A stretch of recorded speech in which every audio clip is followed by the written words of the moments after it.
Welcome everyone to the Class 4A Carroll High School semi-state matchup between the number 2 ranked team in Class 4A, the Homestead Lady Spartans, with a 26-2 overall record, taking on the Penn Lady Kingsmen, who come in with a 26-2 overall record as well. Penn ranked number 4 in the state. For Homestead at the Kokomo Regional, first up was East Noble, and the Lady Spartans winning it 52-42. In the nightcap, 56-46 winners over Carmel, the Lady Greyhounds. For the Penn Lady Kingsmen, they started off regional play against Gary West and got an 82-54 win. In the nightcap against Merrillville, 4A squad, winning it 64-40. To pit this matchup here, the winner will head down to state to take on Columbus North, who had won the earlier game today.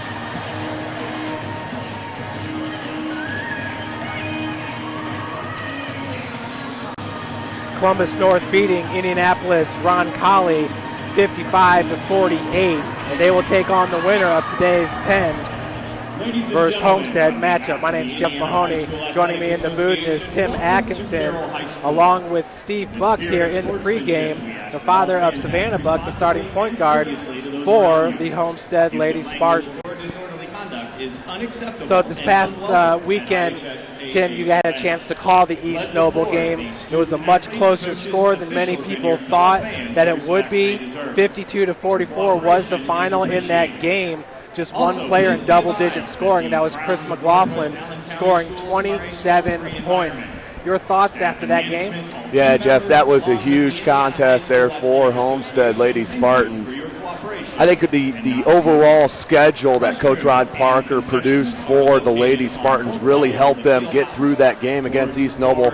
Obviously the favorite to win that game, but East Noble took a late lead late in that game in the fourth quarter. And Homestead did not buckle. Remember a key three-pointer by Carissa McLaughlin that just grazed the front of the rim, hopped over the front of the rim and went in. And they went up by 4 points and never looked back from there. I think this is all by design by Coach Rod Parker with the schedule, him going up to Chicago, Indianapolis, Toledo to play Notre Dame Academy. They played all the best teams in the area, Jeff. So yeah, it was a huge game for Homestead, and it really without their All-American junior Carissa McLaughlin, who is going to Florida, University of Florida in 2 years, really needed her in that game. So yeah, it'll be interesting to see. Penn obviously is going to key, and like most do, key on Carissa, but you've seen it all season long, Jeff, with Homestead. They are a team game. They play a team game. All 5 players on the floor. They can go 8-9 deep. I mean, good sakes, their JV team went undefeated this year. So Homestead as a program is really rolling, and that's all led by Coach Rod Parker. In the nightcap, Homestead did beat Carmel the second time that they beat the Lady Greyhounds this season. It was 56-46. And in that game, Chris McLaughlin with 0 points in the first half did end up with 23 points in the game. Steve, you were at that game with us, and a lot of players picked up their play in the first half. Homestead still had the lead at halftime en route to the 10-point victory, but we saw Madison Parker and your daughter, Savannah Buck, also step up big with some key three-point shots in that first half when it seemed like the buckets were hard to come by early on with such a very fast and athletic Carmel team. That's right, Jeff. Carmel's a good ball club, and I thought we started well. We talked before the game on air about the importance of getting off to a quick start. And we also talked about the depth that Homestead has. They have a lot of players that can play the game. And as you mentioned, Carissa didn't score the first half. I thought one of the key time points in the game was the start of the second half. Carmel came out in a triangle and 2. We're face guarding Maddie and Carissa. The girls recognized it, swung the ball. Savannah hits the 3 on that possession. The next time down, they push the ball ahead, and Maddie hits a 3. And that basically got Carmel out of their triangle and 2. And even talking with Rod Parker, I think that's what helped opened things up for Carissa to get started. So it was a great team win, very exciting game. Absolutely, and now you're back in the semi-state game, second year in a row. Always an exciting thing. That was the second regional championship, third in the school's history there in that game. Now you take on a Penn team. Now this is a team that Jasmine Geis actually played for when she was a freshman before transferring to Homestead, is that right? And then also, back in summer ball, Penn actually got the better of Homestead and won that game. Steve, it seems like you guys are not strangers with the Lady Kingsmen. Well, Jeff, that's right, and I'll take you back probably about 10 years. We've never played each other in school ball. We've never played each other in the tournament, but most of the Penn girls played for a summer program called NBA Select, and the group that we talked about last week that I coached for years, it started in 4th grade, we're out of Spies, and these girls have probably played each other, without exaggerating, 20 or 25 times over the summer. They know each other extremely well. The general public wouldn't know it. You said that's just over last summer. No, that's since 4th grade. Since 4th grade, okay. These girls know each other extremely well. And so they know what the strength of each other, things they need to try to take away. So it's going to be a really interesting game, just because of how well they know each other. There's some keys I think Homestead's going to have to really try to take away for Penn to be successful. They're a good ball club. And with the Lady Kingsmen, they're led by Camryn Burr, who averages 19 points per game, 7.3 rebounds per game. I mean, the list just goes on. 2.4 assists per game, 2.7 steals per game. She does a little bit of everything for her team. Is she the key component to key in on? She is, but they actually have, there's 3 girls we know pretty well, and I may mispronounce the point guard's name, but it's Mahoney is a point guard. She's actually going to American University. Yeah, it's Mahoney is how they say it. Thank you. And then the Carleton girl is going down to University of Indianapolis, along with the Burr girl. So they're a very solid team. I think it's going to be really interesting to see the Burr girl matched up with Lindley. Lindley brings a lot of athleticism. I think they're a well-matched duo, and that's going to be a key matchup for the game.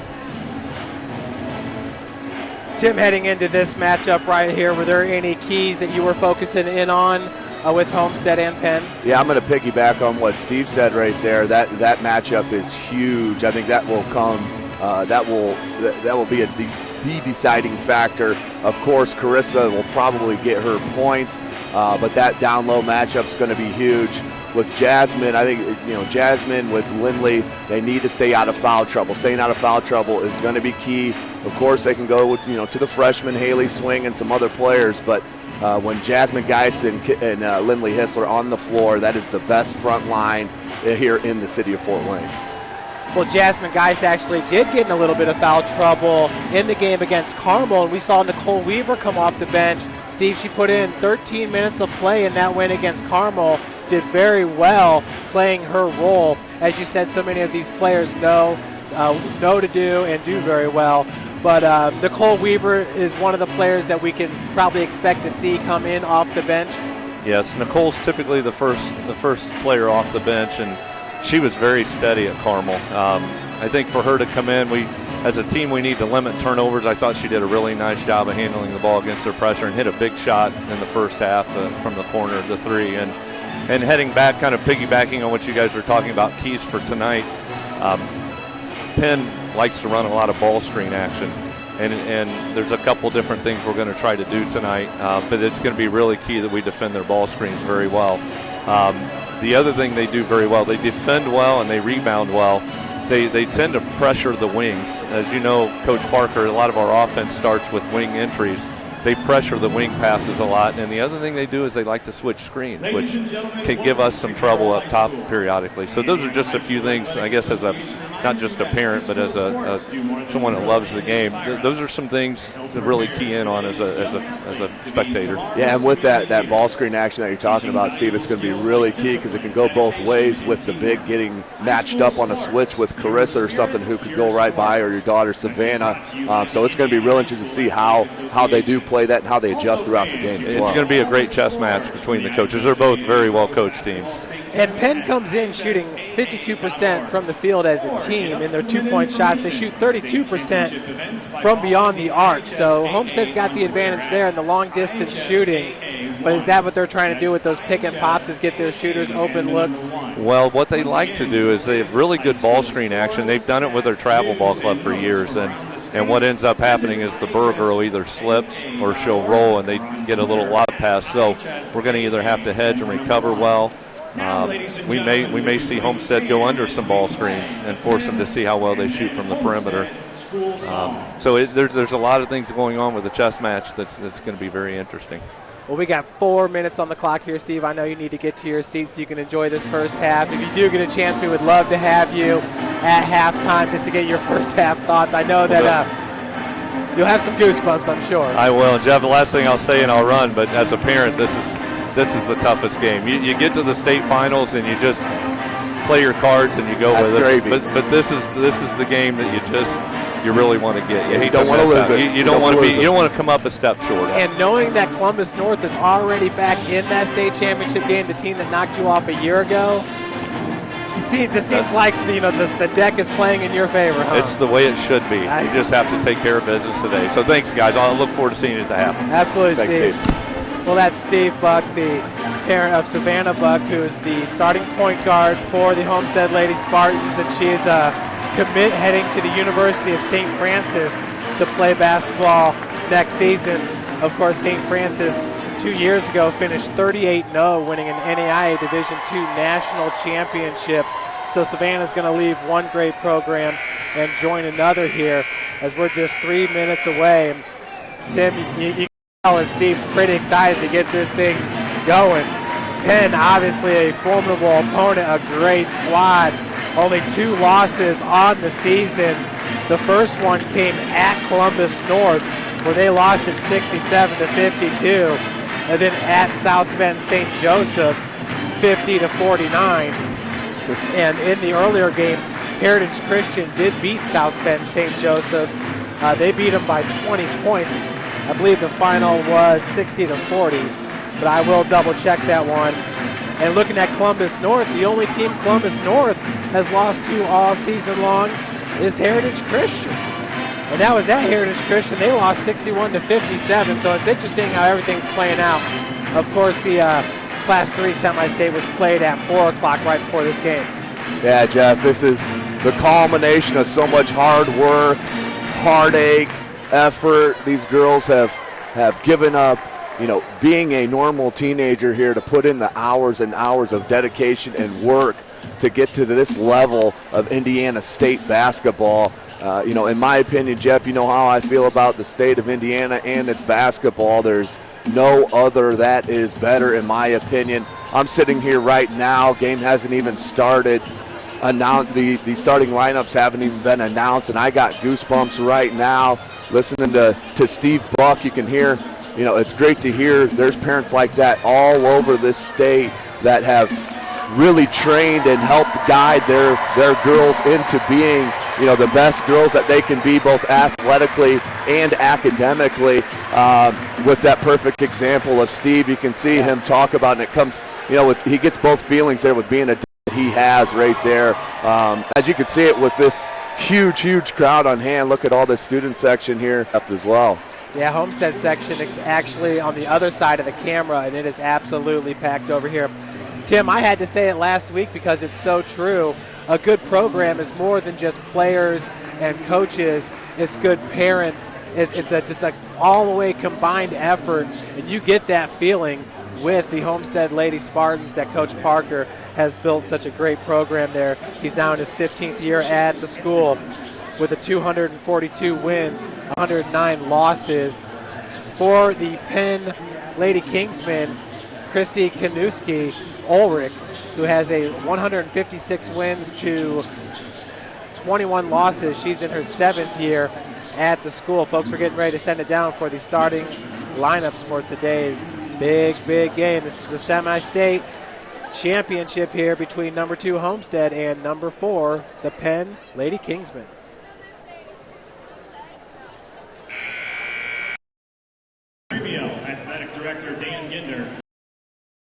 To welcome you to Carroll High School for the 41st Annual Indiana High School Athletic Association State Tournament. The winner of today's semi-state championship game will move on to Bankers Life Fieldhouse in Indianapolis to play in the 4A State Championship game next Saturday at approximately 8:15. We will begin by meeting the visitors on the scoreboard, the Penn Lady Kingsmen. They started at the Goshen Sectional and defeated Warsaw in the championship game 64-33. Last week, they moved on to the LaPorte Regional and defeated Gary Westside 82-54 in game 1 and came back that evening and won the regional championship with a 64-40 score over Merrillville, moving into today's championship.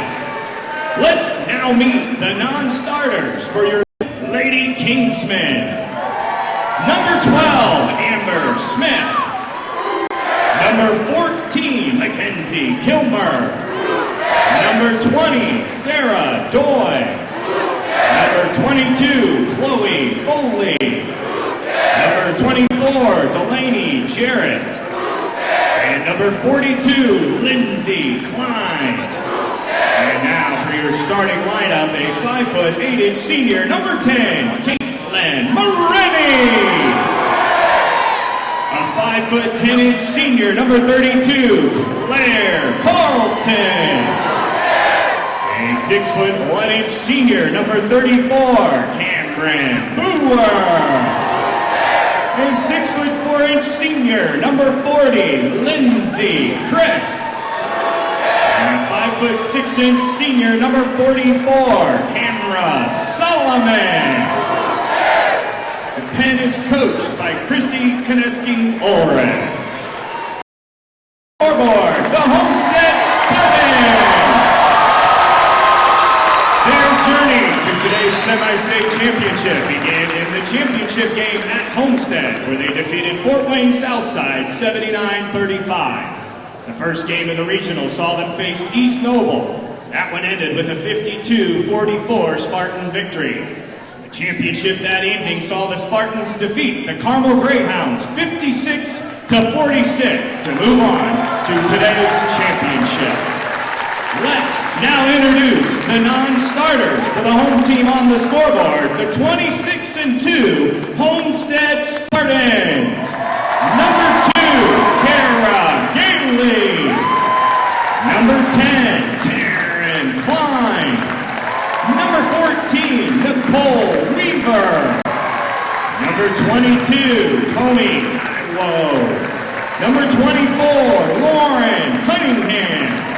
Number 30, Haley Swain. Number 40, Lauren Selking. And number 42, Brianna Lucas. And now your starting lineup, a 5'8" junior, number 4, Madison Parker. A 5'8" junior, number 12, Carissa McLaughlin. A 5'6" senior, number 20, Savannah Buck. A 6' senior, number 32, Lindley Kistler. And a 5'11" junior, number 34, Jasmine Guys. The Spartans are coached by Rod Parker. There we have it, folks, just moments away from this tip-off here. Chris McLaughlin, you heard her announced just moments ago. She averages 25 points per game. She is committed to the University of Florida to be a Gator. She shoots 53% from the field, 44% from beyond the arc. She's hit 87 of 195 three-pointers, and she's shooting 86% from the free throw line. Another great scorer is Madison Parker, just a junior, averaging 14 points per game. Madison shoots 47% from the field and 47% from beyond the arc, 72% from the free throw line. There in the circle is Lindley Kistler, along with 6'4" for the Penn Lady Kingsmen. That was number 40, Lindsay Chrise, as possession goes to Homestead. Ball gets over to Chris McLaughlin there on the near wing. Skip pass to Buck. Quick movement here over to Madison Parker. Collapsing on the defense there was number 10, Caitlin Rennie. As that shot's off the mark, rebounded by number 44, Camryn Solomon. That feed intended to go down low is intercepted by Buck. Parker now on the outlet. That pass was intended for Chris, the big at 6'4", three-point attempt by McLaughlin. Rims in. You can't leave her, Jeff. Coach Rod Parker, it's a plan every game to start the game out with a McLaughlin three ball. Once again, they start it. And Chris McLaughlin's shooting 45% from beyond the arc on the season. We've seen her hit so many down. Out of the corner, the pass goes up top to Brewer. We do have traveling going to be called on number 34. Yeah, Lindley Kistler, she does not have the size advantage as far as height goes, but I guarantee you the athleticism is on her side. She's very athletic, the senior, number 32, Lindley Kistler. Track star at Homestead as well as the feed goes to Kistler in the corner. Pump fake. Guys back out to Kistler. She can hit the triple. That one's a little bit too long. Rebounded by Brewer. Brewer bringing it up herself now. Walled off by Kistler. Kicks out. Three-point attempt is an air ball by number 10, Caitlin Marini. Both teams coming out in the man-to-man, Jeff. Let's see what this dictates. As Steve Buck mentioned, that ball screen defense is going to be huge for Homestead. Lady Spartans up 3-0 with 6:37 left to play in the first quarter after that Chris McLaughlin three-pointer. McLaughlin, you can tell that second defender is very close by her. Feed goes down to Jasmine Geis, who started off at Penn. That double team came right away on Geis. That looks like the game plan here for the Kingsmen. Kistler up top. She's already got one three-ball attempted. As the feed down low for Geist, we got a kicking foul going to be called on. It's number 32, Claire Carlton, who's going to the University of Indy. Sorry to cut you off there, Jeff. Real quick here for all you kids watching there. Take that 1-2 more dribbles there towards the end line, then give the bounce pass. Give yourself a better angle. I guarantee you, you'll get a better post feed. Kistler over to McLaughlin, left alone there for three, off the mark. Rebound was by Carlton. Did a good job of saving that ball for the Lady Kingsmen. Marini over the timeline. Good-sized point guard. We saw one last week in Dilk over at Carmel, just a sophomore at 5'11". Very athletic, tall, lanky point guards for the Penn Lady Kingsmen as well. Driving from the wing. Good defense by Madison Parker, but the bucket is good for Camryn Burr. Yeah, it wasn't late on the defensive rotation, but just didn't get it elevated enough. Her hands and got picked up with a cheap foul there. I always like a play on there. So Brewer on the season is hitting 77% of her free throws, hitting 109 of 142 entering today's game. That one's a miss. Rebound by Geist. McLaughlin with the left-handed dribble finds Parker out of the corner. Dribble drive, kicks back up to Savannah Buck. Buck, who only had 3 shot attempts in that game against Carmel, the 10-point victory for the Homestead Lady Spartans. Big block down on the block by number 34, Brewer. Homestead fans wanting a foul. Definitely more contact on that than down here on the other end, but no call. Feed goes over to Brewer. Number 44 is Solomon.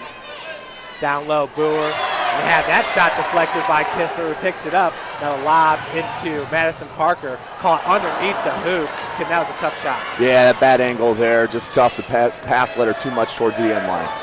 Marini slowing it up for the Lady Kingsmen. Solomon now top of the key. 4:46 left to play with Homestead up 3-2. You will see many jump balls in a Homestead Lady Spartans basketball game. They get their hands are very, very active. Possession arrow in favor of Penn, so they will retain possession.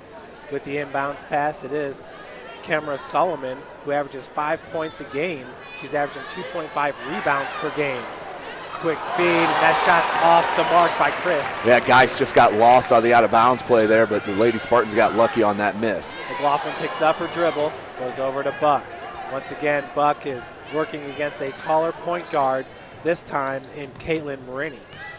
Yeah, Savannah Buck's seen them all in her 4-year high school career. It's not going to make her feel any which way on being the smaller on that end of the stick. So One-on-one game there with Parker and Buck as they continue it.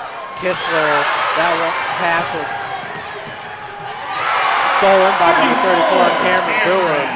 Burr decides that one up, Tim. She read it the whole way. Yeah, you can see the skill. That's another reason why she's heading to Indianapolis to play college basketball. Then Madison Parker responds on the other end with a jumper of her own. Her first 2 points. Spartans take back the lead, 5-4 here. 3:50 left to play in the first quarter. Solomon down low, lost the handle. Geist nearly stole it away. Solomon's pass that time deflected by Parker, picked up by McLaughlin. Looking to go coast to coast with it, draws the foul. That's a good take there by Carissa McLaughlin, trying to feel out the body contact, get into the bigger shot blocker, cause the foul, head to the line, shoot your free throws. And Carissa McLaughlin is not one to shy away from contact. Tim, she went so hard at the hoop in that Carmel game, ended up sliding into the bleachers underneath the hoop. Was down for about 30 seconds, but popped back up and shot her free throws. Was good to go. She ended up with a game-high 23 points. Yeah, Chris is such a tough player. I mean, their junior class is just loaded here at Homestead. So 2 free throws for Carissa McLaughlin. She now has 4 points, Homestead up 6-4, 3:26 left to play. Into the game now for Penn is Taya Chambers, as Brewer takes it hard to the cup and she's fouled. We'll head to the free throw line to shoot 2. Yeah, Penn's just loaded with height. Chambers comes in off the bench, a sophomore at 5'11". That may be a little bit shy as well. Good length, too, from the sophomore. So foul's called on number 20, Savannah Buck, her first and the team's second.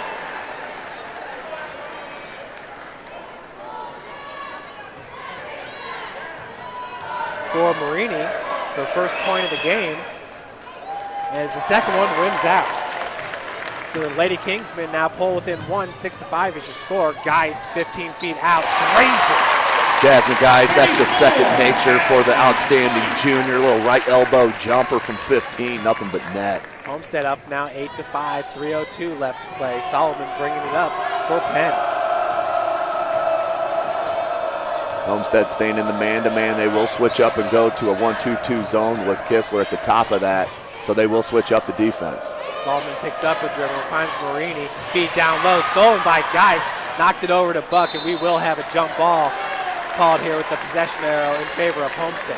Yeah, Homestead doesn't have the height advantage down low, but they have the athletic advantage, that's for sure.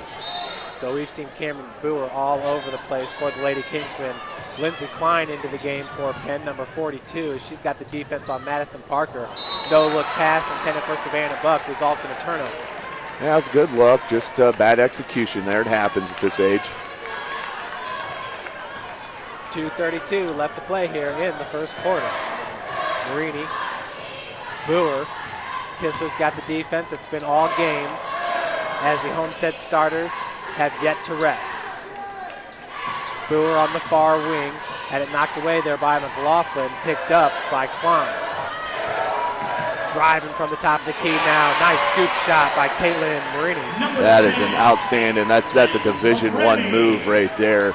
Going right past Buck with the left hand, beautifully done. She now has 3 points in this game, pulls her team to within 1. Geist is going to be fouled. Foul's going to be called on number 34, Tim. I think that's her second foul already. It is, Jeff. Sorry to cut you off there, but yeah, Jasmine Geist right now. What a tough catch that was down low.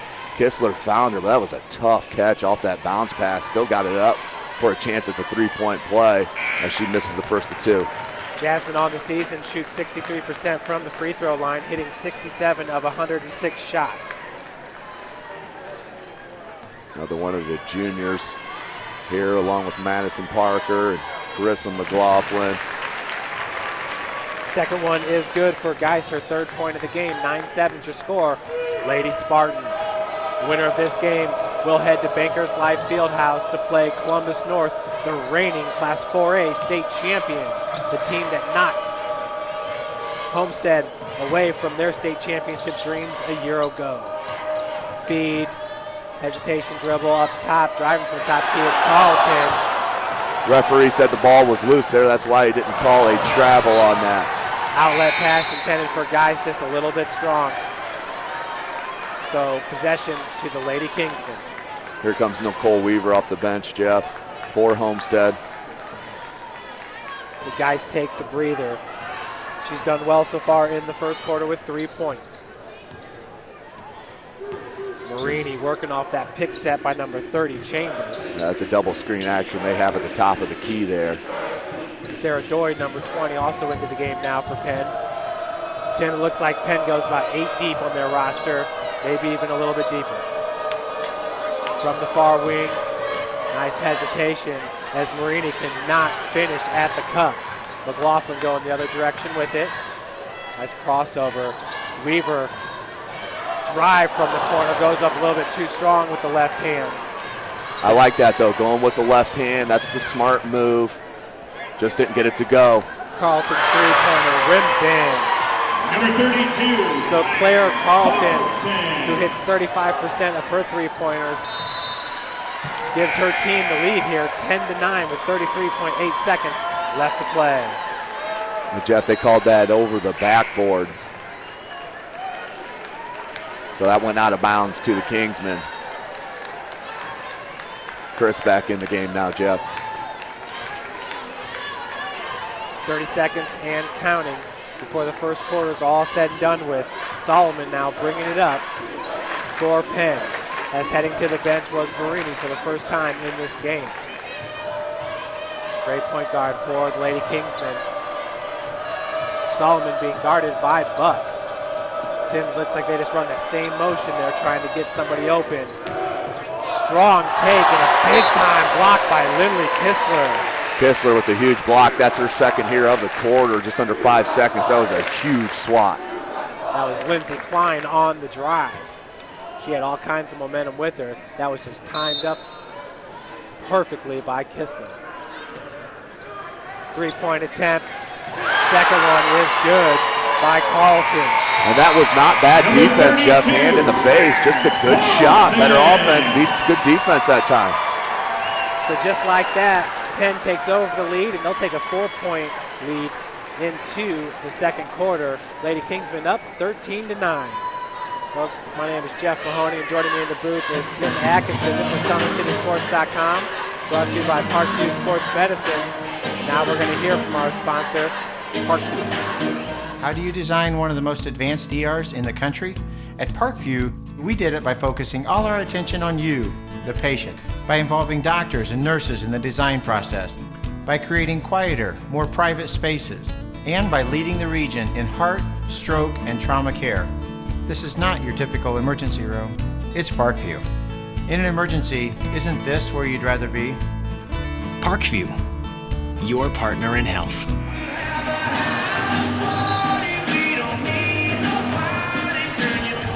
So a great first quarter there, Tim. Penn leading it 13-9 after one. Penn goes deep. It's going to be a tough game here for the Lady Spartans, as they're facing about 9 different Lady Kingsmen. Yeah, I think the story there of that first quarter, Jeff, was the turnovers. Homestead definitely limiting themselves their possessions. They need to get the possessions up, averaging over 70 points a game. So they need to really shore that up, Jeff. Homestead as a team shot 30% from the field, 25% from beyond the arc, 50% from the free throw line. The Lady Kingsmen shot 45% from the field, 67% from beyond the arc, and 33% from the free throw line. As the putback's no good, but another rebound, and heading to the free throw line will be Lindsay Chrise. Yeah, you can't teach height, Jeff, and that's exactly what won out right down there below with Chris just getting her own putback, putting it back up. She'll head to the line now to shoot a pair. First free throw attempt by Chris is up and in. On the season, she shoots 47% from the free throw line, hitting 10 of 21 free throws. She averages 4.2 points per game, does Chris. Second one is good. So just like that, 15-9, a 6-point advantage here for Penn. Kistler top of the key, over to Buck. McLaughlin, who's had Solomon Gardner all game. Geist down low. Tall hands in front of her, Tim, as boy, Penn just makes a wall there with Chris.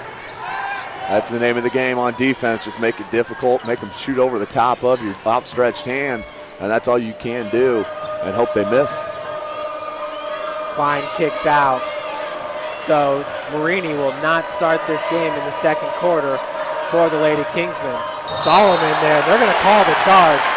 Tim, I understand drawing the body contact, but anytime you lower your shoulder and kind of lunge forward, they're going to call it every time. Yeah, especially with you get the little chicken wing out there on the extension. That'll be called every time. That was just great defensive stance and foot movement by Savannah Buck, the St. Francis commit, drawing that charge. So Buck's going to give it over to McLaughlin. Chris McLaughlin with 4 points in this game. Madison Parker with 2 and Jasmine Geist with 3. It's a beautiful take up and under for Chris McLaughlin. Tim, once she gets going, she gets hot. She can hit it from anywhere. Yeah, let's see if that can get her going, that layup. Nice step through, showing a bit of versatility to her game. McLaughlin, 6th point of the game, pulls the Lady Spartans to within 4. Marini now up top. She's being guarded by Savannah Buck. That all comes with the pressure on ball, on the pass, on the wing. You don't pressure the passer. That is an easy look down low, down to the post. You pressure that, that leads to turnovers. That's what happened there. 6:21 left here until the break. McLaughlin working against Solomon there, but actually had Chris working in her favor. That right there, Jeff, Lindsay Klein went right through the Savannah Buck screen. That may have been Parker, but went right through the screen, knocked her down. That will be a foul on her, Lindsay Klein. So for Klein, it's her first and the team's 4th. Parker finds McLaughlin darting up from the baseline. Madison Parker scored her 2 points early on in the first as McLaughlin once again with a strong take. That one just rims out, rebounded by Solomon. Yeah, she won't get frustrated with that. She'll keep putting them up. Marini, nice take. They're going to call Savannah Buck with the block. Yeah, a little too much hands there for number 20, Savannah Buck. That's an easy call. So that'll be her 2nd and the team's 4th. Right now it's key here. As they started the second quarter, Homestead has cut down on that dribble drive, but that's been killing them right now, is not keep staying in front of that dribble drive. Nicole Weaver checks back in as Savannah Buck heads to the bench with 2 fouls. Marini being guarded by Weaver has Chris right up top of the key with the pick. That time it was Klein and Marini running into each other as Klein heads to the opposite end of the floor. Feed goes down low. Chris Geist doing a great job of holding her ground, Tim. Yeah, that's outstanding defense by Jasmine Geist. McLaughlin now finds Weaver out of the corner. She's already driven to the cup 1 time in this game, just missed on the left-handed layup. McLaughlin, Marini's got the defense on her. Solomon now on Lindsay Lindley, excuse me. As Weaver's pass goes down to Kistler, jump stop on the block. That shot was rejected. Yeah, Lindsay Chris just showing her length right there. Kistler couldn't get it up and over the outstretched arm. 5:05 left to play in the second. 15-11 is your score. Penn, the Lady Kingsmen, on top. McLaughlin from 3. Good recovered defensively by Carlton. Parker driving baseline, looking for a reverse lay-in. And they're going to call a foul on Chris. That'll be her first, team's 5th. I think Chris thought she was going to continue that Steph Curry-ish dribble drive where he goes right down baseline a la Yogi Ferrell. But that time she actually went up for the reverse layup. I don't know if I've seen that. Nice move by Madison Parker. Parker's first free throw attempt is up and in. Parker now with 3 points in this game. Homestead really struggling from the field right now, Jeff. They need to get some free throws, get some easy looks, and get some momentum going back towards their way. Second one's no good for Parker, who shoots 72% from the free throw line on the season. Marini looking to get past 2 Homestead defenders, does, but cannot hit the bunny. McLaughlin going the other direction. It's 1-on-3 as Jasmine Geist quickly gets back. McLaughlin looking down 2. Geist goes up to Nicole Weaver. Tim, they're just not going to let Chris McLaughlin get any open looks from beyond the arc. Kistler Strong take and finishes off the glass. Number 32, Lindley Kistler with her first bucket of the game. And that's okay, Jeff. They'll find they are a team-oriented basketball team, so they will hurt you from many different areas. Three-pointer, no good. Rebounded by Geist. That was number 32, Claire Carlton, heading to UIndy. Homestead with the chance and that double dribble. Carissa knew it right away. She was going to look to pass and hesitated, and that caused the double dribble and turnover. Do you think she was looking to reverse direction there after she thought about the pass? Yeah, she looked and she was going to go crossover, and both her hands happened to hit the ball at the same time, and that's what led to the double dribble. We've seen some good refereeing here in the IHSAA tournament. Boys tournament draw will be tomorrow. Very excited, Fort Wayne area. Shout out to Homestead, the Spartans team, and their coach, Chris Johnson, who's in attendance here, cheering on the Lady Spartans. They win the SAC championship, beating Carroll last night on a game-winning three-pointer by point guard Taj Curry. Taj Curry, just a winner, all-around winner at Homestead in his 4 years. Won a state championship last year, obviously, in 4A with Kayla Biggie Swanigan, who's at Purdue, who actually is in Bloomington tonight for the big showdown in college basketball, IU and Purdue. But this is where we're all about, right here at the field house, 4A semi-state girls. Let's see who gets to go to Indy. So Carlton gives it up to Solomon. Back to Marini, as that was stolen by Krista McLaughlin. What defense by McLaughlin. McLaughlin fakes on the pass, and she's going to head to the free throw line. Tim, and Chris McLaughlin is a great shooter, but she's also a great scorer in the fact that she can get to the free throw line and hit her free throws. I mean, no one's shot more free throws than Chris McLaughlin on the floor. She's got 195 attempts on the season. 143 attempts on the season, hitting 123 of those entering today's game. Yeah, and let's not forget, Carissa, it's kind of like Steph Curry in the NBA this year, didn't play a lot of fourth quarters this year for Homestead. They had a ton of blowouts, so their starters, their numbers are a little different than most schools because their starters didn't play a lot of even second halves. McLaughlin now with a game-high 8 points, gives her team the lead, 16-15 at 3:35 left to play here in the second quarter. For the Kingsmen, Brewer has 142 free throw attempts, which is one less than McLaughlin on the season. Solomon walled off, and there's a travel right there as that ball went right up to the ear. Fans are not happy about it. Now they're going to say possession with Penn. Referees will talk about that. Coach Parker about lost his lid there, as that was obviously went off of Penn Kingsmen, and that will go to Homestead, a chance now to push it out of this 1 point lead. But Tim, as close as they were on McLaughlin's call on the other end of the floor, I thought that was a pretty obvious carry there. Yeah, there's no question about it. When the referee gave she didn't have possession, but if she's dribbling, that's a possession. So good back cut, but even better hands that time by the Kingsmen. And good hands there by Tia Chambers, knocking that pass as Nicole Weaver's left all alone, strong on the shot.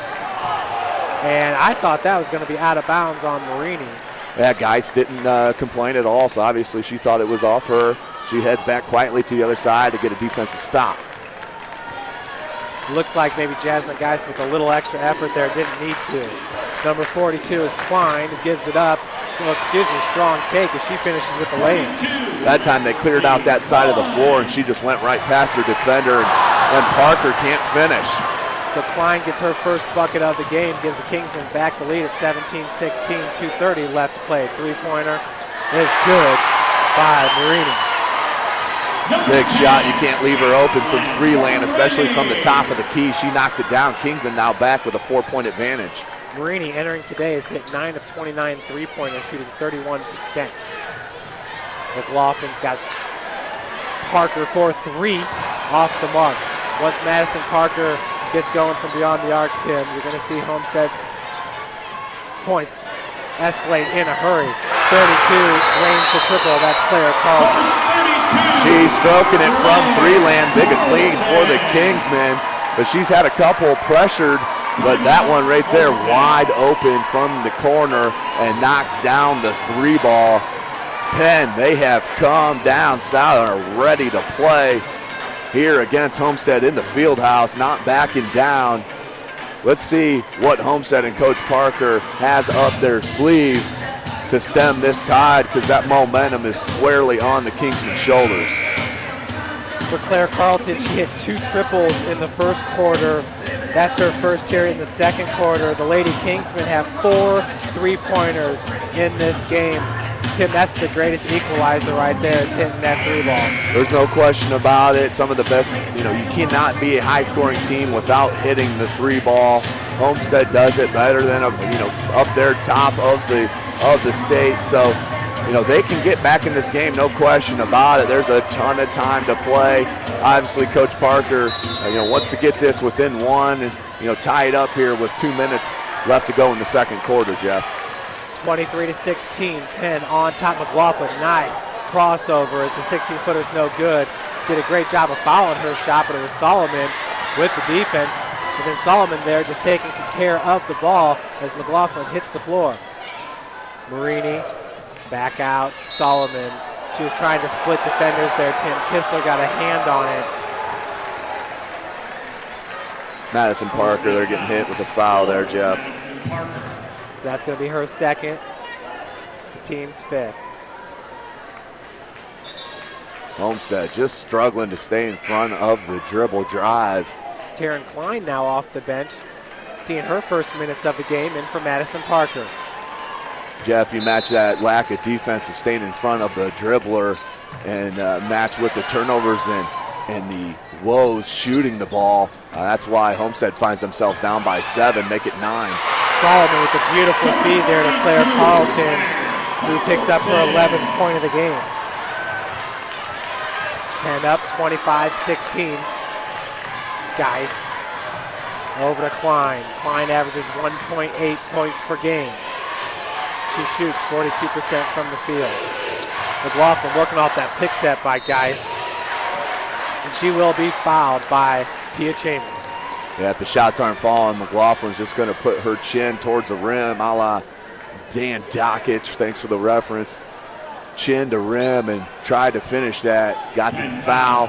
We'll head to the line, try to cut into this deficit with the clock stopped. So McLaughlin back to the free throw line. That is her 4th consecutive make. She is now 4 of 5 from the charity stripe. McLaughlin, an 86% free throw shooter, 45% three-point shooter.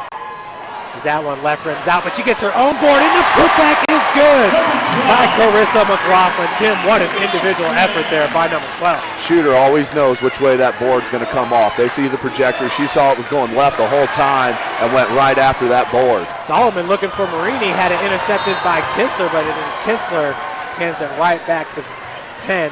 As the Homestead student section was said, the Lady Kingsmen hit it last. Yeah, no, that's an unforced turnover there by Homestead. No reason to rush. Inbounds to Marini. Number 10 has 6 points in this game. Game's high scorer is Claire Carlton with 11 and Chris McLaughlin with 11. 2-3 zone for Homestead here, Jeff. 35 seconds and counting.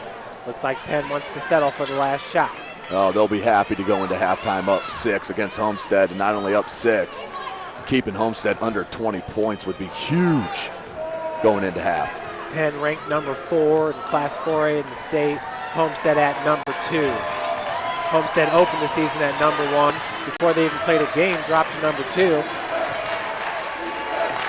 Yeah, if you ask Homestead at the beginning of the season, they definitely had a chip on their shoulder because of that early. 3 seconds on the shot clock, off the heel. Klein, as that will do it. Penn will take the 25-19 lead into the break. The Kingsmen, Tim, they just started getting hot there from beyond the arc. A three-pointer by Marini and a three-pointer by Carlton seem to really stretch that lead here as they're going to head into the break up by 6. Yeah, that's tough, Jeff. It was a tough half for Homestead. Shots were not falling. I can count at least 3 little shots at the rim, point-blank range, where they've spun out and just haven't been able to get the roll. So, I mean, this could definitely be either way, just on the different couple rolls on the rim. But, Homestead, they're not going to shoot this poorly in the second half. I can guarantee you that. If they do, it will be the shock of the century. There's no question about it. But, for playing as poorly as they did for Homestead there in the first half, down by 6, not too bad, still in striking distance. Well, joining us now in the booth is Steve Buck. And Steve, the shots have been hard to come by for Homestead. We have another big, very big Penn team, extremely athletic, another big point guard for Savannah to deal with. It seems like last 2 games she's had probably 4 inches advantage or disadvantage going against those point guards. But your thoughts there from the first half? Well, as a parent, it's frustrating to watch. As a Homestead fan, it's frustrating. But I thought we had some opportunities. We missed a lot of layups, shots that we typically make. Had a little bit of a hard time getting Carissa going, I think, consistently within the flow of the offense. And I thought I haven't seen the stats, but I'm pretty sure they shot better than 32% from 3. And I think you combine those things, Jeff, and we're down 6. It definitely seemed like Penn was able to get those open looks on the perimeter. It's been tough for them when they try to drive to the cup. But what do you think Penn has been able to do in that first half to be so effective on the perimeter? Well, they do have a lot of motion within their offense. The ball's moving, the ball's swinging, a lot of ball screens. So there's a lot of action. And I think a couple times we just got lost a little bit in there. And I really thought as a Homestead fan that when the Boer girl went out with her second foul that there was a real opportunity for the Lady Spartans. And unfortunately they weren't able to capitalize. And I think when Savannah Buck got her second foul with 5 minutes plus left in the half, that takes Homestead out of some things that they're able to do. So all in all, being down 6 with a half to play, it's still a ball game. Absolutely, and you can see a little bit of the nerves on the young lady's face. Nicole Weaver got in there. She had a nice drive, went hard off the glass. We've also seen Taryn Klein get a couple of minutes early on in this game as well. Yes, and they're both very capable players.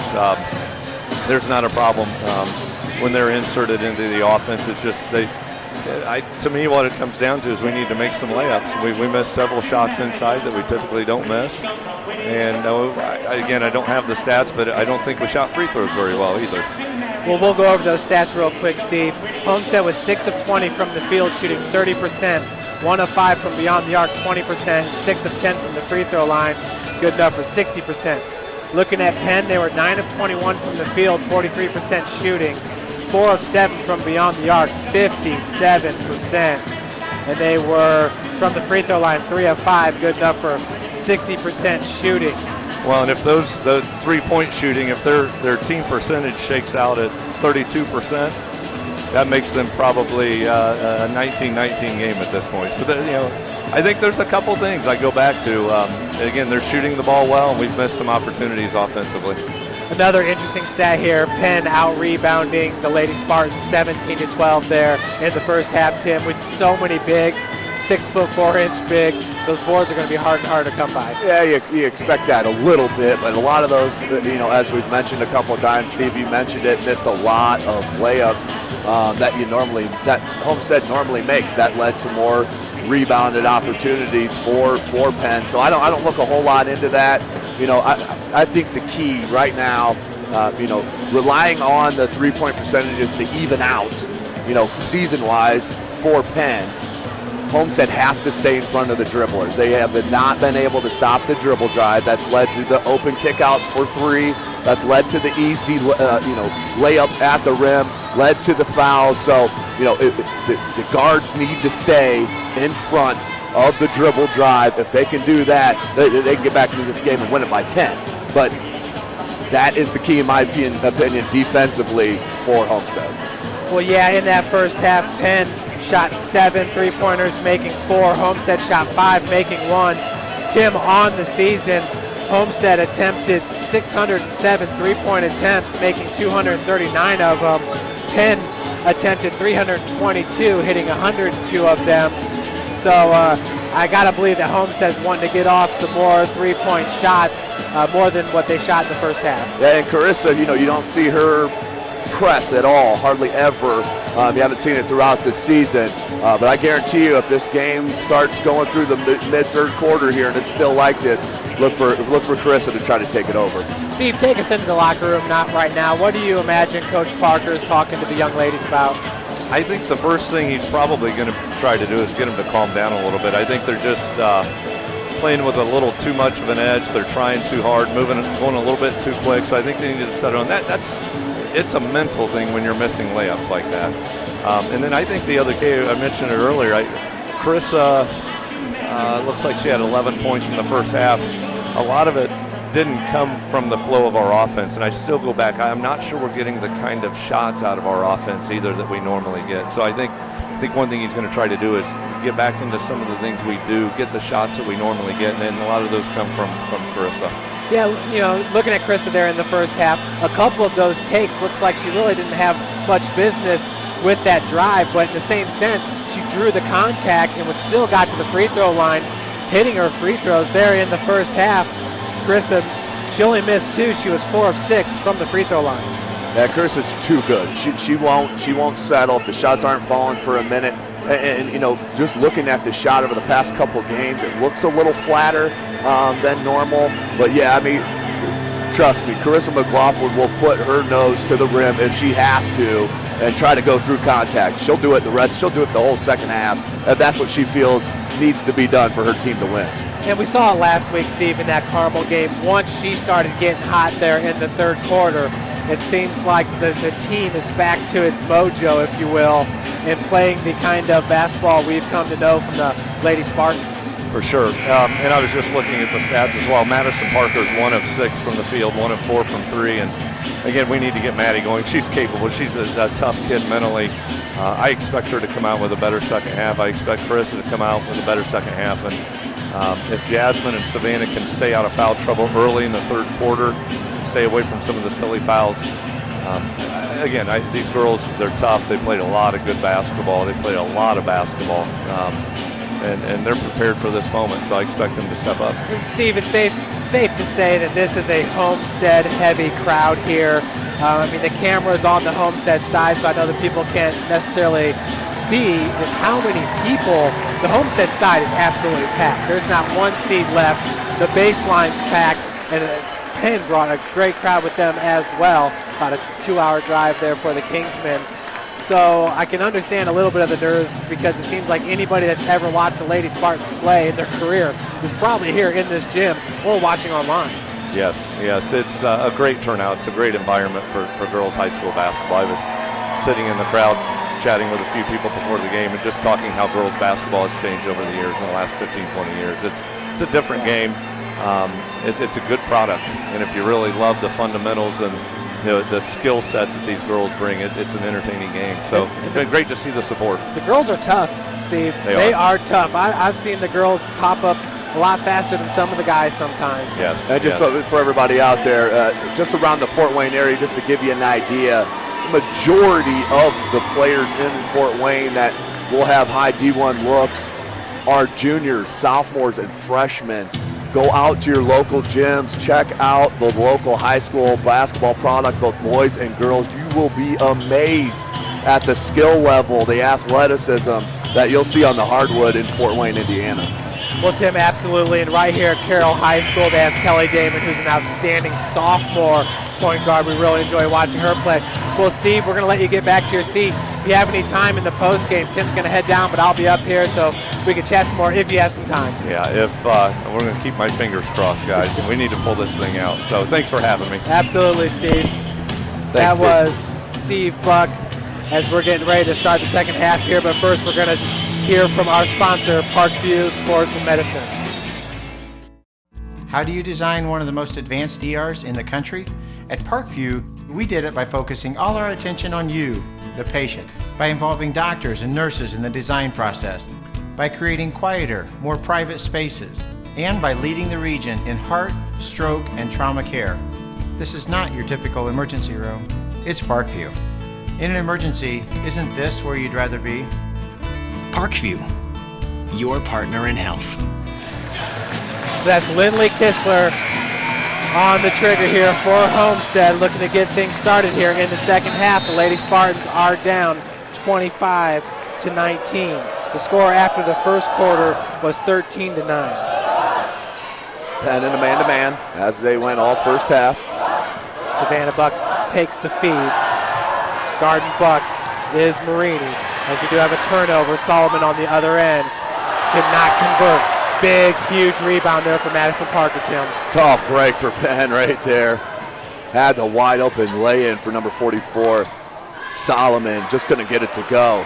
Kistler goes up strong, and now we have a jump ball. Possession will go to Penn. Lindley Kistler in that first half was 1 of 4 from the field, 0 of 1 from beyond the arc.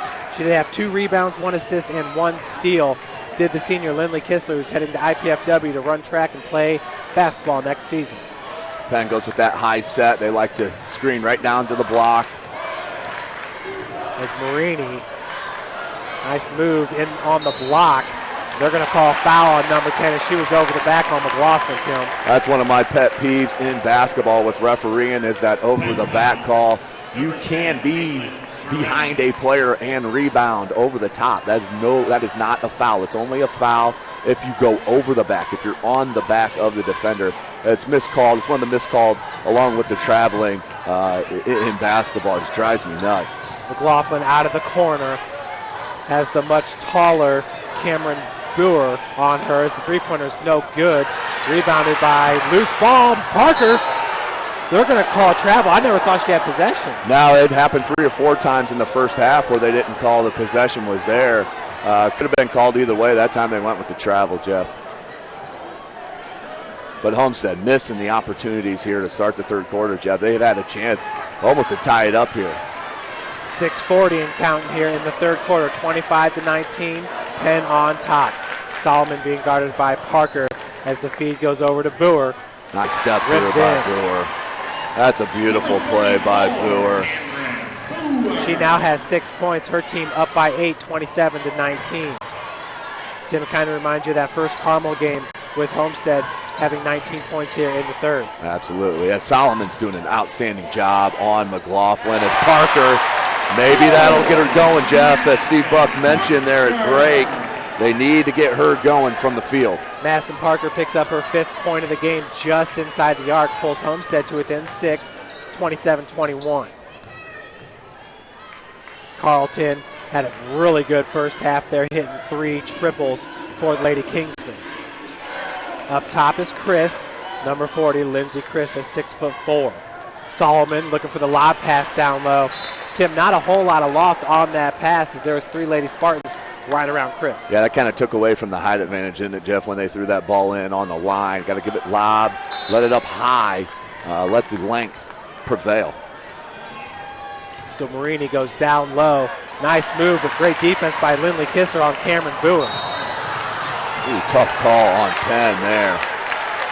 And Tim, I think the Lady Spartans, you know, we talked about the nerves earlier, but you've seen some passes that have just, well, they've resulted in turnovers. Yeah, you don't see it very often from Homestead. Bit of jitters, and that may come with playing here in the home city of Fort Wayne with all their family and friends here and peers. Saw Mason Van Houten out there from Canterbury, as that will be an easy call that time on number 42, and that's a big call on Klein. Klein, that's going to be her second. And the team's third. Homestead has yet to foul here in the third quarter. It's 3 fouls to 0. That could be huge. Kistler gets it into Buck. Savannah had to sit there a little bit in the first half with 2 fouls. Savannah Buck working off that pick set by Kistler. As Kistler sinks down to the block. Kick out was deflected, picked up by Marini. Now Marini gets it up to Carlton. Hesitation, shot's no good. Rebounded by Parker. That was huge by Madison Parker. That would have been an easy layup if it wasn't for her straight grit as Geist. Nice jump stop pump fake, got the shot blocker in the air, and then had the chance. Good job by Jasmine Geist that time. Jasmine Geist just missed off the glass there, but like you said, Chris at 6'4" got up in the air, hands straight up in the air. So Geist had to wait for her to come down before she could get that shot off, but when she did, Tim, The arms were just all over it. Yeah, the pump fake is the lost art in basketball. Kids, practice the pump fake. It's the easiest thing to do, and you'll see immediate results. Jasmine Geis now 1 of 3 from the free throw line, make it 2 of 4 as she connects on the second. That'll pull Homestead to within 5. Caitlin Marini once again over the timeline. She has 6 points, 1 foul in this game. Good ball movement here by the Lady Kingsmen. As number 42, good spin move on the block, Lindsay Chrise for her 4th point of the game. That was an outstanding spin move. A little crab dribble, went to the right side of the cup. That was nicely done. Tim, I gotta say that's probably the most effective offensive weapon for the women, as the putback is good by Geist. Geist starting to hit the glass now. Not a good sign for the Lady Kingsmen. You just see that more often in women's basketball than you do men's basketball. That spin move down there in the paint, the low post. There's no doubt about it. That comes with the speed and size from the guys on recovering defensively, because that move does somewhat take some time to execute. Good turnaround jumper. Just couldn't get it to go there, Jeff. By Chris, that was rebounded by Geist. Now McLaughlin. Homestead, you feel like the momentum's starting to go the Lady Spartans' way here at 3:57. They're down by 5, 29-24. Yeah, bucket's huge right here for the Lady Spartans. Buck out of the corner, working off that pick by Geist. There's that mismatch. Has good help defense by number 34, but Geist does finish off the glass. Yeah, putting the players in the right position. That's what Coach Rod Parker does. Got the matchup he wanted down low to Geist, and that was an easy putback as that brings the Homestead faithful to their feet. Only down by 3. Carlton over to Chris. Marini. Chris with the pick. Lob pass goes down low. Tim, that was a beautiful play. Outstanding two-man game there on the wing by Penn. That was executed to perfection. Tim, the Spartans were waiting for the pick there, and Chris said, nah, just go down the block. That's beautiful. That slip is one of the best. Savannah Buck finds McLaughlin out of the corner. She has the angle. Beautiful take there as she got the angle on Klein there in the corner. She knew it and drove straight to the baseline. Yeah, if you give Chris and McLaughlin the baseline, she'll make you pay 99% of the time. She can go to the floater, the reverse layup, has many moves in the arsenal there on the baseline. 3-point attempt is up and in by Lindsay Klein. 42, Lindsay. Penn just on fire here at the field house, knocking down 3 after 3. What an outstanding shooting performance coming from the Lady Kingsmen, Jeff. That shut the crowd up immediately with that 3 ball. Well, Klein entered today hitting 6 of 18 3-pointers. Seems like all of their players are 33% 3-point shooters, around 25 attempts on the season, and here they're just in fuego. Cream rises to the top. Big players step up in big games, and Penn is getting that done from a variety of positions on the hardwood. So you got to be impressed with the game plan and the execution, holding Homestead to under 30 points with just over 10 and a half minutes to go in the contest. So when they need to come up big defensively, the Lady Kingsmen have done that here so far this evening. I'm thinking right now ball control is the #1 issue for Homestead. Their possessions, I feel, Tim, have been better here in the third quarter. If they can hold on to that ball, not turn it over, continue what they've been doing defensively, those 3-pointers, like you said, they're going to make what they make. You got to figure sooner or later some of these threes are not going to fall for the Lady Kingsmen. Yeah, there's no doubt about it. The Homestead's not like they're getting bad looks. They're definitely tightening up their game here as we go in almost to the end of the third quarter. Kistler holding on to the rock in between the rings. Gets it over to Buck. Looked at the long 3-pointer, Tim, about 25 feet. Kistler now down low, double team. That was blocked by Camryn Burr. Good block by Burr. Just kept the hands straight up. And now a strong take by Burr as well. So she does it on the defensive end, finishes on the offensive end. Good step through dribble move. Absolutely nicely done. That led, now they're back up by 8, Jeff, with the momentum with the Kingsmen. Geist with the pick, gets the roll, and cannot finish, but what a great looking play there. Tim, first the pick by Jasmine as she rolled down to the block. Chris found her. That one just rimmed out. Pick and roll when it's executed that well is such a beautiful thing to see. You know, almost led to the 3-point play. Guys just couldn't get the roll to go in. First free throw attempt, front rim's out. She's been short on that first free throw every trip here. Jasmine now 2 of 5 from the charity stripe. This is her third time at the line. Each time she's gone 1 of 2. Checking in for Penn is number 20, Sarah Doy. She averages 4.8 points per game. Second one rims out. Rebounded by Chambers. Buck with the pressure here in the backcourt. Yeah, Buck right there trying to bait. And they look like they're in a good position there to trap number 42, Lindsay Klein, with Parker and Buck. But Klein was able to get through. Now foul. I believe it's on Jasmine Geis. That'll be her first, team's first. Yeah, Geis has stayed out of foul trouble, which has been one of the keys to the pregame, but just haven't been able to get the ball down low enough. Lob pass goes into Boer. Wow. She's starting to feel it, Tim. She's got 6 points here in the third, had 4 in the first. 10 points now for Camryn Burr. She looks very comfortable down low. Chris McLaughlin for 3 out of the corner. Tim, it looks so beautiful when it leaves her hand.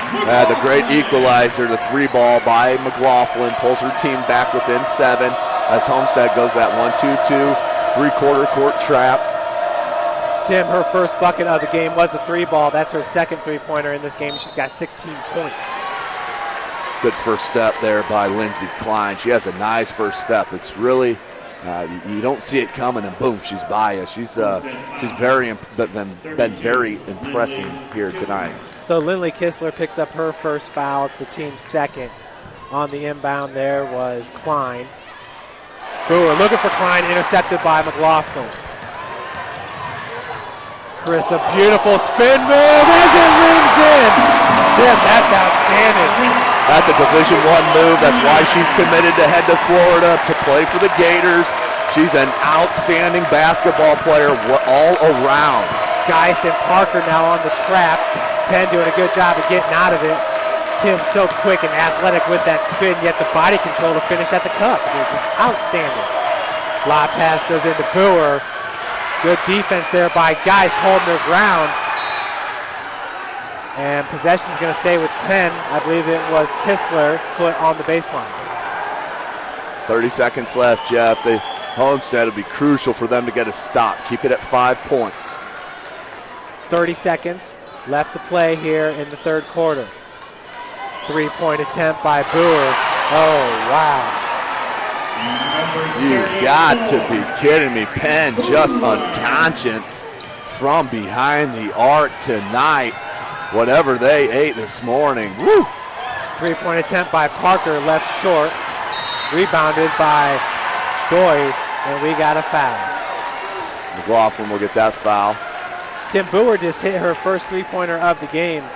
She shoots 23% from beyond the arc on the season, hitting 16 of 69 entering today's game. She's been so impressive here this evening. Started slow, but yeah, has moved. She only had 4 points there in the first half, but has really picked up her game coming in here in the third quarter. So Lindley Kistler checks out. Haley Swing checks in for Homestead. We got a foul going to be called on Chris McLaughlin, her second, and the team's fourth. No continuation. This isn't the NBA. That'll be out of bounds. Marini on the trigger for the Penn Kingsmen. Inbounds pass right off the right hand. What a save. Still a loose ball. McLaughlin on the floor, as that'll do it for the third quarter. Kingsmen now up 8 points heading into the fourth. This is SummitCitySports.com. Make sure to follow us on Twitter at 260sports and like our Facebook page. And be sure to subscribe to our YouTube channel, Summit City Sports. YouTube channel you're on right now for all the latest from SummitCitySports.com, brought to you by Parkview Sports Medicine. How do you design one of the most advanced ERs in the country?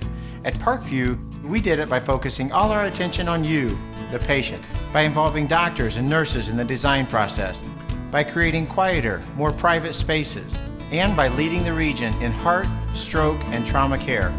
This is not your typical emergency room. It's Parkview. In an emergency, isn't this where you'd rather be? Parkview, your partner in health. Final quarter here, Tim. Lady Kingsmen have led it all the way throughout. They're up 13-9 after one. Went into the half up 25-19. Now up 41-33. An 8-point advantage. We saw Chris McLaughlin hit one triple there. If she and Madison Parker can put together a string of about 2 or 3 triples, gotta believe Homestead will get right back in this game. Yeah, Jeff, it's going to start on the defensive end for Homestead. They got to get a couple stops, get some momentum. The easy buckets come off of defensive stops. That was Haley Swing with the inbounds pass. She averages 2.2 points per game for the Lady Spartans. Nice crossover and spin move, as McLaughlin did lose the ball, but regrouped there for that shot just off the mark. That's a tough coming out of quarter. Basically almost a turnover there. Spin move down on the block. Carlton's shot was blocked by Jasmine Geist. Penn so far in this game, 16-35 from the field, shooting 46%. Homestead, 12 of 32 from the field, shooting 38%. Lady Spartans are 2 of 8 from beyond the arc, 25% shooting. Penn, 6 of 9, Tim, 67% from beyond the arc. Yeah, no one saw that one coming. That's the difference of the game right now, Jeff, is the 3-point shots by Penn. Marini working off that pick set up top by number 34, Boer. As Marini working off the pick by Carlton. Boer and Carlton both going to U-Indy, as we were told earlier in the broadcast. Turnover goes to Homestead. Swing gets it up to McLaughlin. McLaughlin going to be fouled going to the cup. Sarah Doy going to pick up the foul. That'll be her first. Chris McLaughlin is not messing around, ladies and gentlemen. Watch for this last 7 minutes. Watch the determination from this off guard here, Carissa McLaughlin. You'll see it. 14 fouls currently for Homestead, 16 fouls for Penn, as the first one rims out. Shot is just flat for McLaughlin here this evening. Well, Tim, she's currently 4 of 7 from the free throw line. We'll make it 5 of 8. McLaughlin with a team high 19 points. Actually, I believe that's a game high. 1-3-1 zone. Parker gets the board. I like that no call, Jeff. Penn was looking for the call. McLaughlin over to Parker. 3-pointer off the mark. I'm not sure if that was partially tipped there by Lindsay Klein, but Parker did not feel her coming on the hip. Yeah, she didn't see that trailer on defense, and not sure if she got a piece, but it didn't matter. It was there close enough to bother the shot. Solomon's back in as Doy checks out. Solomon, a starter for Penn. She's been a lockdown defender. Solomon's been huge tonight on the one man-to-man defense being displayed on Chris and McLaughlin. Marini over the timeline. Buck picks her up right there at half court. Klein, and we got a foul going to be called off the ball. It's going to be called against Buck. Savannah Buck called with the push. That'll be her third, team's 5th.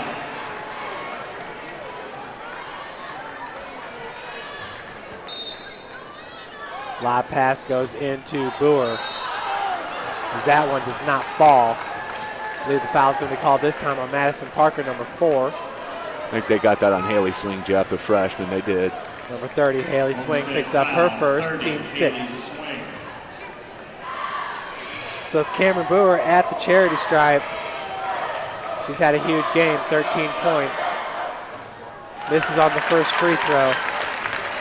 Boer on the season, a 77% free throw shooter, hitting 109 of 142 free throws. Tim, she's only attempted 1 less free throw than Carissa McLaughlin. That just tells you what kind of player Camryn Burr is. Absolutely. She picks up a cheap foul there. Little sarcastic cheer from the Homestead faithful on that foul call. But that's 1-1, Jeff. Now Homestead will be shooting free throws the rest of the way. Parker at the free throw line, where she's a 72% shooter on the season. Entering today, she hit 46 of 64. Madison Parker. Tim Homestead pretty much all season long runs with the 3 guards and the 2 bigs. Do you feel like that's somewhat caught up to him this game, given the height and athleticism of Penn? No, they still have gotten their shots. They've just missed them, Jeff. I mean, plain and simple. The breakdown has been defensively, I believe, on what the difference is the game. But we'll see how this plays out in the last 6:15. Burr grabs the board on that miss. Parker currently with 6 points in this game. Her team down by 6. Foul's going to be called on McLaughlin. That'll be her 3rd, team 7. So now Penn will head to the line.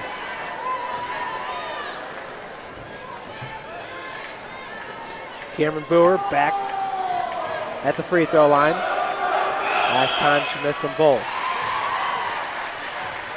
This time hits the first. Currently 1 of 4 from the free throw line.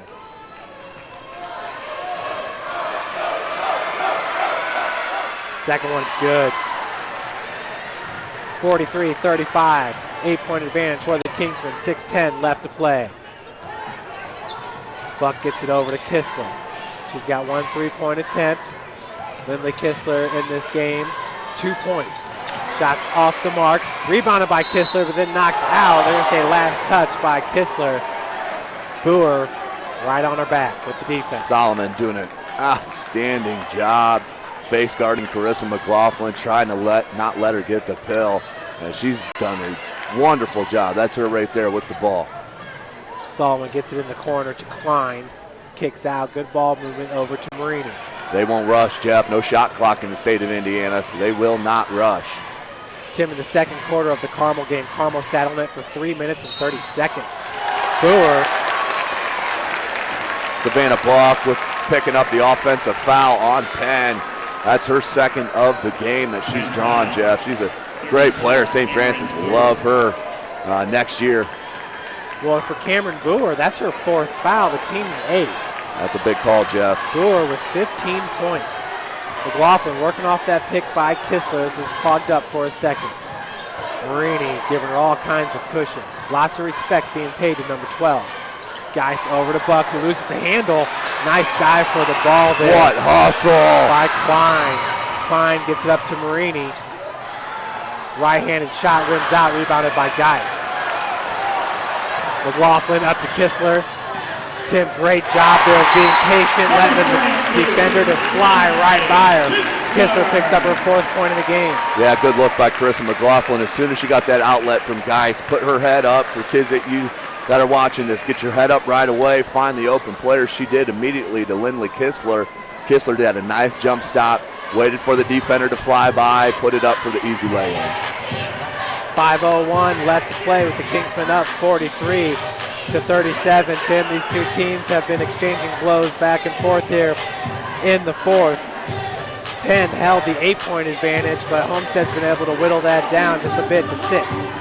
Yeah, a little bit of momentum going towards Homestead now. Let's see if they can keep that momentum going. They absolutely have the players to break this 6-point deficit and pull out the win.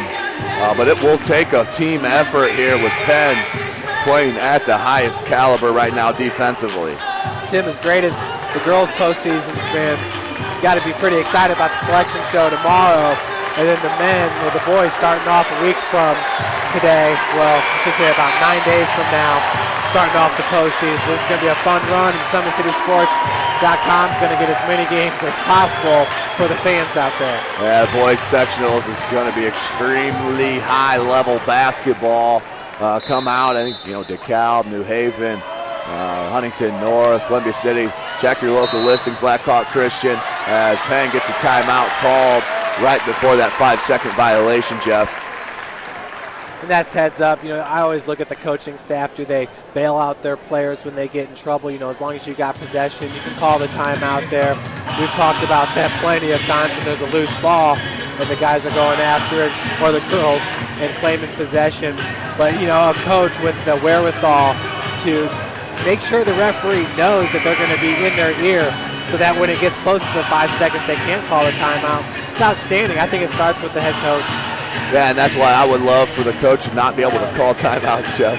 I love for the players to decide the game. You know, maybe high school is too low, young of a level to put that in, but at least in the college game, do not let the coaches call the timeouts. Make the players decide games.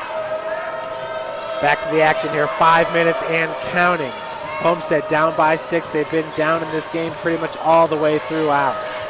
And Penn staying with Boer here with 4 personal fouls, Jeff, with 4:50 to go. Boer has the rock right now, working against Kistler as they collide in the lane. Loose ball. Klein tried to save it, but it went right Watch to Kistler. the pull-up, Jeff. Good defense. Nice feed to Geis, who's left all alone. Holy moly. Right there, that's the three-point game that came into effect. They saw Madison Parker. The defense thought exactly what I did. She's going to rise up and drain the 3. She faked it. Bounce pass to Jasmine Geis for the easy lay and pull within 4. So Klein's looking to hand it off to Marini. Now she drives from the top of the key. Geis doing a great job of staying with her. And the double dribbles call. Jasmine Geis for a big shot. Some great athleticism there. Sorry, Jeff. Yeah, the defense ratcheting up right now for the Lady Spartans when they need it. 4:18, they can cut it into a one-possession game, Jeff. And if they do that, this gym is going to erupt. And if there's any fatigue on the face of the Lady Spartans, it will go away with that. Chris McLaughlin, nice feed to Geis. Finishes with the left, but she will be called with the charge. She can't believe it. And that's her 4th personal foul, Jeff. McLaughlin now with 4. That's always a tough call. Referee's discretion. Looks like the pass was onto her hands before the contact, but called an offensive foul there by this baseline referee. And as long as she does not have the ball, the pass is gone, and the contact can't occur. Yeah, it's still up to the referee's discretion, but yeah, letter of the law. Good back cut by Boer. Missed it! Missed on the lay and picked up by Parker. 3:45, 43-39, just a 4-point advantage here for Penn. They started off the frame up by 8. Solomon face guarded McLaughlin. Got a piece of the ball, but she'll get picked with a foul. That will send McLaughlin now to the line to make this a one-possession game here, Jeff, with the clock stopped. McLaughlin did hit her last free throw.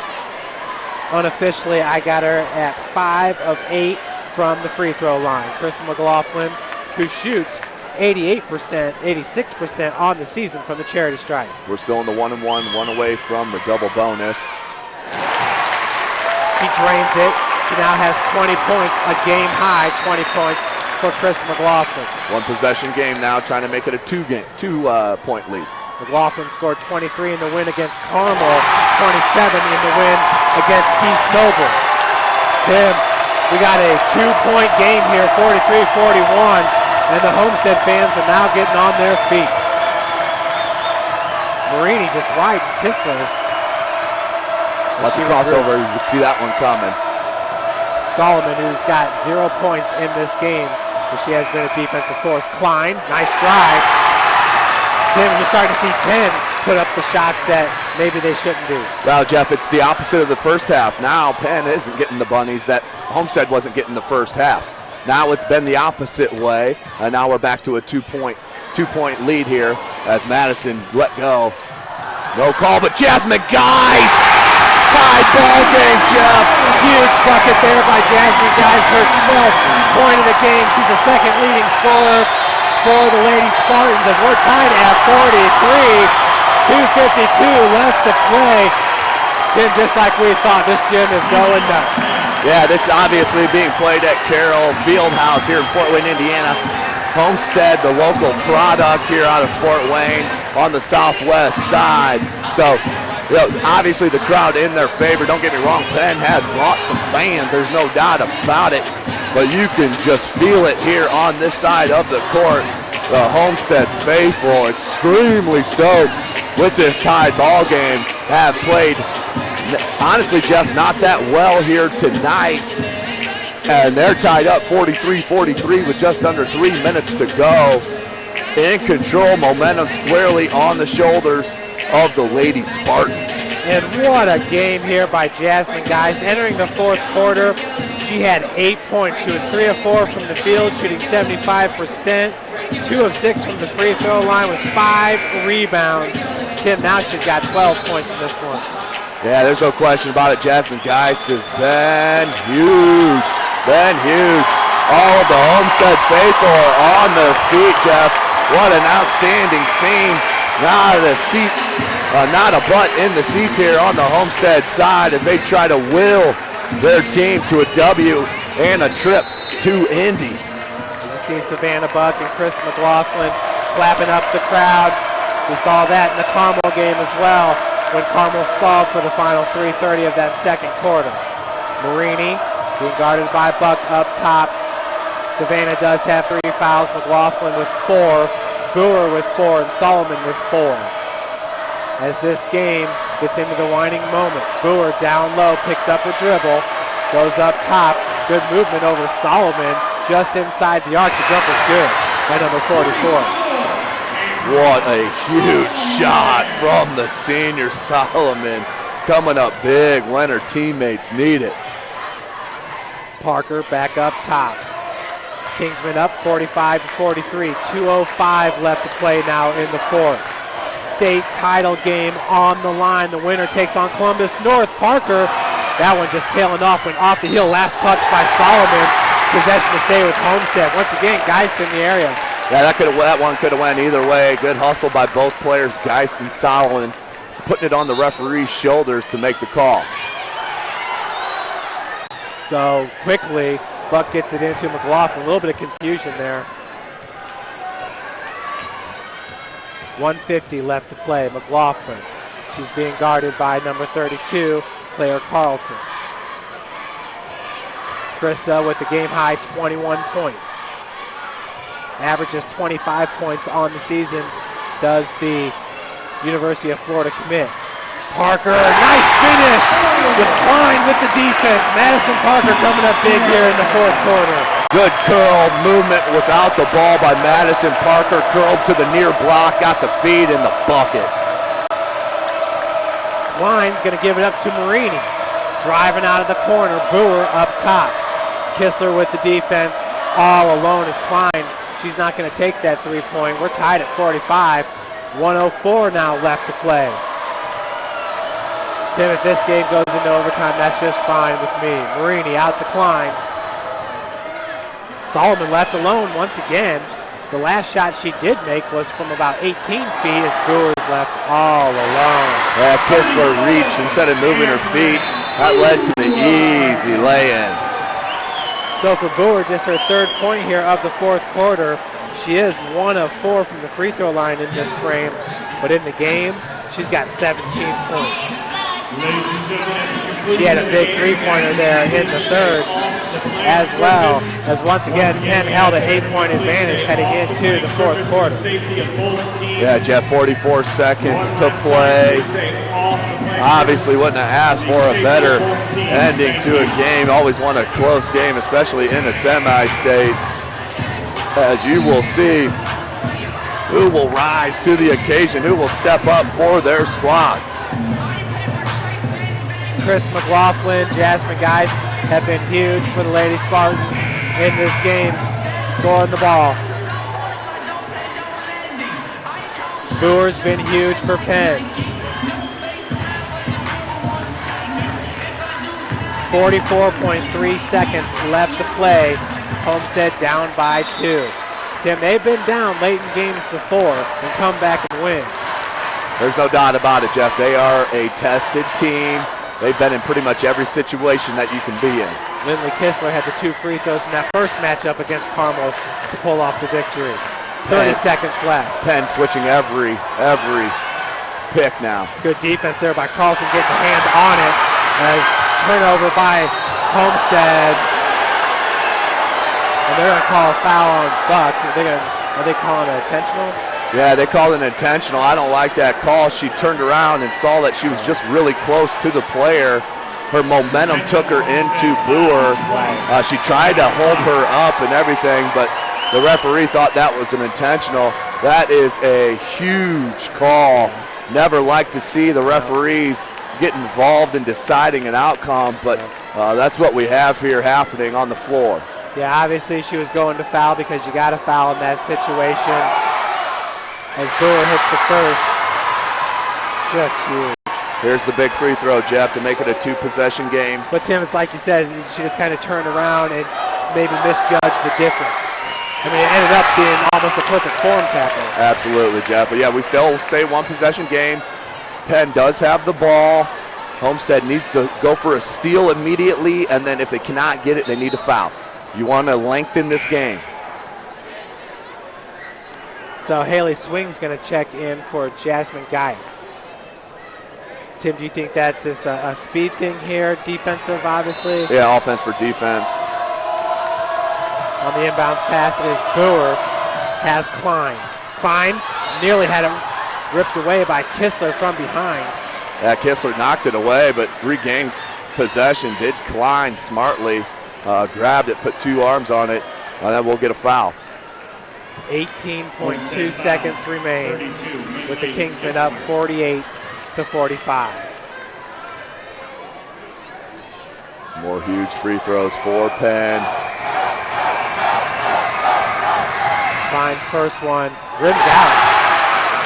That one was halfway down, Jeff, and then spun out somehow. No idea how that did not go through the hoop. Lindsay Klein, who shoots 71% from the free throw line, hitting 78 of 110, entering today's game. Misses the first, but hits her second. That's a 2-possession game, Jeff. They need a quick one, does Homestead. 49-45, Klein now with 8 points. That shot is partially blocked. Brewer with the board. That will all but do it, Jeff. If Penn hits their free throws, this is all but over. What a huge defensive game for the Penn Lady Kingsmen against this high potent offense from Homestead. Brewer back at the charity stripe. Tim, she's had an outstanding game as Camryn Burr for Penn hits the first.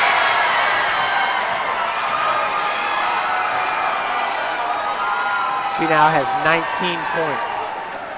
McLaughlin with the game high 21. Yeah, Brewer ties her season average with 19, Jeff, on that free throw. What an outstanding game, but it was a team effort by Penn. Defense has just been outstanding. Coach has to be extremely pleased. Solomon did an outstanding job one-on-one on Carissa McLaughlin, face guarding her, chasing her all over the floor. When she wasn't guarding her, Lindsay Klein was. Talking about Camera Solomon and Lindsay Klein just done an outstanding job on Carissa McLaughlin, holding her in check. But it's been an outstanding defensive display. I can't say anything more. Penn is winning this game. Homestead didn't lose the game, in my opinion. If it does finish this way, Jeff, as we expect it to. But this comes down to Penn just playing better than Homestead. Homestead with 2 seniors on the floor, and Lindley Kistler and Savannah Buck-Tim. There's no doubt about it. This team's going to be mentioned early and often come next September, next October. And let's not forget their JV squad went undefeated in their season. So the rich get richer here as we go into next year. Parker stepped on the sideline there, Jeff. That'll be a turnover. So at 50-45, Kingsmen on top. We got 3.7 seconds left to play in this game. And I think that will do it. Now Coach Parker not waving him off by any means. There he is, and that is how we'll end, Jeff. So the Penn Lady Kingsmen are heading to state to take on Columbus North after the 50-45 win here at Carroll, the field house at Carroll High School on the northwest side of Fort Wayne, Indiana. Folks, this is SummitCitySports.com. We're now going to hear from our sponsor, Parkview Sports Medicine, while we wait for the final box score from today's game. How do you design one of the most advanced ERs in the country? At Parkview, we did it by focusing all our attention on you, the patient, by involving doctors and nurses in the design process, by creating quieter, more private spaces, and by leading the region in heart, stroke, and trauma care. This is not your typical emergency room. It's Parkview. In an emergency, isn't this where you'd rather be? Parkview, your partner in health. Please meet Carroll Athletic Director Dan Ginder at center court. So Carroll Athletic Director Dan Ginder presenting Homestead with the game ball, Savannah Buck, Nicole Weaver, and Lindley Kistler, the seniors. Dan Ginder, outstanding athletic director here in the city of Fort Wayne. Always puts on a first-class operation here at the Carroll Fieldhouse. Penn Lady Kingsmen. Please meet Carroll Athletic Director Dan Ginder. Yeah, Jeff, this is one of the better run programs in the state of Indiana, no question about it, and that all starts with athletic director Dan Ginder. But what a game by the Penn Lady Kingsmen, coming up big in the biggest game all year long. Defense just locked down, held Homestead to under 20 points at half, which was huge. Haven't seen it all year. I'm sure it's happened, but all year, Homestead has been such a powerful offensive team and just was held in check tonight. That matchup there in Indy is going to be, one of the better matchups you're going to see, Jeff. Folks, we'll have the box score here shortly. But yeah, Columbus North, the reigning state champions, to face Penn. And thank you very much. That was Ryan Schaub with the stats there. He always does a great job as well. So Tim, if you want to go over the stats real quick. Yeah, Homestead, what really killed them, they left a lot of points at the line, only shot 55% from the charity stripe. This is the stat that jumps out to me, Jeff. 18% from three. That right there is a difference maker. Homestead, known for the long distance shooting, couldn't put it 55% from the charity stripe. Check the rebound numbers. It ended up tied with rebounds, so they level out, Jeff, there in the second half as far as free throws are concerned. But defensively was the deal. 14 turnovers for Penn, 13 for Homestead. Nobody fouled out in the game. Had Brewer and McLaughlin with 4 fouls, but Penn, you got to give it up to them, Jeff. They came and played and stepped up in the biggest stage, and they got it done. And Tim, now they're heading back to the state championship game, a game that they were in during the 2013-2014 season under Coach Christy Danuski-Ulrich. They had a 25-2 record that year and lost in the state championship game to Bedford North Lawrence. So they're back in that state championship game after falling short last year in the first round of regionals. Of course, Columbus North last year did beat Homestead for the state championship, and they will play for that title again at Bankers Life Fieldhouse. Last year, it was Columbus North winning at 62-56 over Homestead. The year before that, they lost in the regional championship game. So the year before that, they got knocked out by Bedford North Lawrence, who ended up playing Penn. So you got two really good programs in Columbus North and Penn heading back to the state championship game. And I got to believe Ron Parker's going to go home probably tomorrow. He'll be working on the 2016-2017 season. There's no question about it. I mean, Penn, pretty upper-class-laden team. You can see the experience shine out here tonight with Carlton, Boer, and Chris coming up huge. Seniors for Penn, along with Morenny, had a good first half, but Solomon, another senior, was locked down defensively. Penn will be losing quite a few players going into next year, but then if you look at Homestead, with the exception of Nicole Weaver, Savannah Buck, and Lindley Kistler, which, don't get me wrong, are huge losses, the remaining of the team is returning, and as I've mentioned a couple times, our JV squad went undefeated. They have a great freshman in Brianna Lucas. I could start naming players left and right here for you, but just wait. I guarantee you Rod Parker is not taking a step back anytime soon here at Homestead High School. If anything, they'll look to go for, I'm sure there will be talk of that U word next year, Jeff, that undefeated word next year. But Coach Parker, I guarantee you, will schedule the top level competition in the Midwest, because in his opinion, it's not about winning every regular season game. It's about this, getting past this semi-state, getting into the state final, and seeing what your kids can do. Let's go over the individual scoring real quick. Madison Parker with 8 points. She had 7 rebounds, 3 assists. Chris McLaughlin with 21 points, 3 steals, 1 assist, 6 rebounds. Lindley Kistler finished with 4 points, 5 rebounds, 1 assist, 2 steals. Jasmine Geist with 12 points, 8 rebounds. She had a great game. Homestead finished with 45 points. Looking at the Penn Lady Kingsmen, Caitlin Marini finished with 6 points, 2 rebounds, 1 assist, 1 steal. Claire Carlton had 11 points, 4 rebounds, 1 steal. Camryn Burr finished with a team-high 19 points, 7 rebounds, 2 steals, 2 blocks. Lindley Chris, the 6'4" big, had 4 points, 3 rebounds. Lindsay Klein with 8 points, 2 rebounds, 1 assist, 1 block. And Camra Solomon finished with 2 points, 4 assists, 1 steal, and 4 rebounds. Solomon, who is just outstanding on the defensive end for Penn, one of the reasons they walk away with a 50-45 victory. Well, Tim, your last thoughts on today's game? Yeah, it's been an outstanding season for Homestead High School. Let's not think of it any other way. This is not a failure season. I'm sure the girls and Coach Parker feel that way right now, but once they get to a couple years out of high school, they'll look back at this year.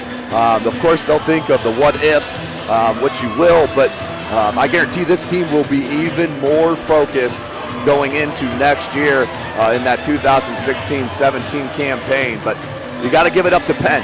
Penn came into the field house. They traveled down here to Fort Wayne and really stuck it to the Lady Spartans.